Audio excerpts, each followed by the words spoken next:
Ini disediakan hanya untuk tujuan hiburan dan pendidikan umum. Ia tidak harus dianggap sebagai nasihat kewangan.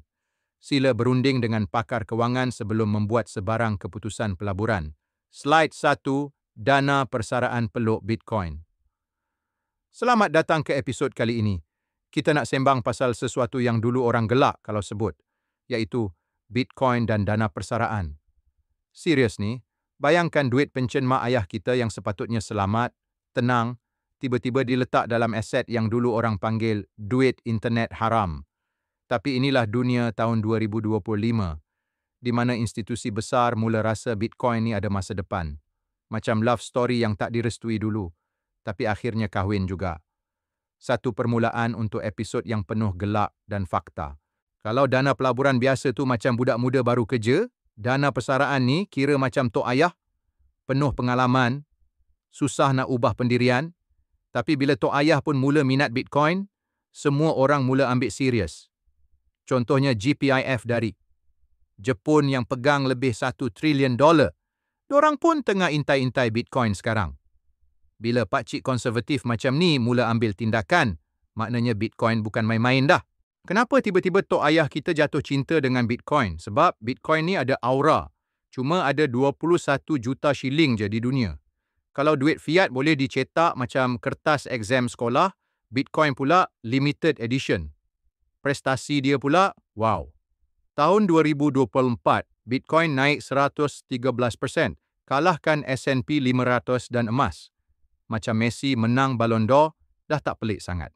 Jadi dana persaraan pun fikir, kalau letak 1% pun mungkin cukup untuk cover kos ubat darah tinggi 30 tahun akan datang. Bulan Jun 2025, harga Bitcoin cecah lebih USD 108,000. Kalau kita cerita ni kat makcik kat pasar, dia mesti kata, "Ya Allah, cucu mak baru beli masa harga 3 Krumbelka dulu." Dan ETF Bitcoin dah melepasi ETF emas. Cuba bayangkan, emas yang dari zaman Firaun orang simpan, sekarang dipintas oleh benda digital yang orang dulu kata buang masa. Itulah kuasa nombor. Nombor tak menipu, tak macam X yang janji nak setia. Tapi jangan happy sangat, ada cabaran juga. Bitcoin ni bukan jenis stabil. Hari ni harga naik macam naik tangga MRT, esok boleh jatuh macam tersandung selipar. Peraturan pula macam cuaca musim tengkujuh, sekejap mesra, sekejap ribut. Dan teori pasal komputer kuantum tu, walaupun macam cerita sci-fi, tapi tetap ada orang risau. Tapi untuk sekarang masih okey.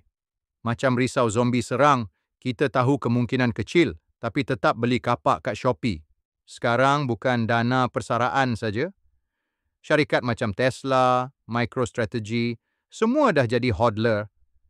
Negara pun sama. El Salvador siap buat Bitcoin jadi tender sah. Kira Bitcoin dah jadi macam nasi lemak, semua orang nak cuba. Syarikat tersenarai pula ada lebih 70 yang miliki Bitcoin dalam portfolio. Kira macam geng alumni yang sama-sama bawa Bitcoin pergi reunion. Bitcoin ni macam abang long dalam dunia kripto. Yang lain, ada yang hebat, tapi ramai juga yang tinggal nama je. Dana persaraan takkan pilih kripto yang naik turun macam drama petang-petang. Mereka nak sesuatu yang boleh tahan ujian masa. Macam selipar Jepun yang kita beli masa sekolah. Tahan lasak. Bitcoin ada bekalan tetap, proof of work dan boleh diakses global. Senang cerita. Tak banyak cakap, tapi hasilnya power.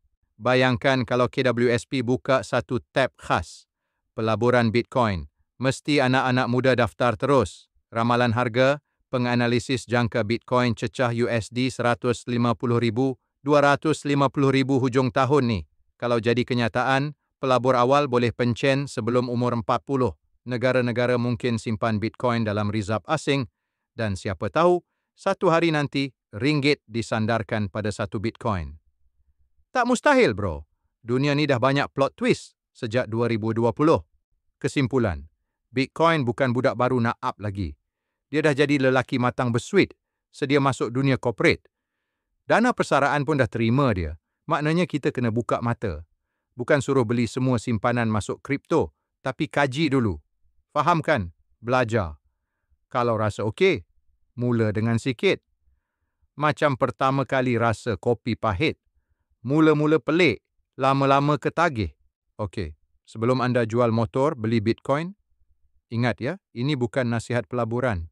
Kami bukan ustaz kewangan. Kami cuma AI yang suka buat lawak. Kalau nak labur, kaji betul-betul, tanya pakar, jangan tanya grup WhatsApp jiran sebelah.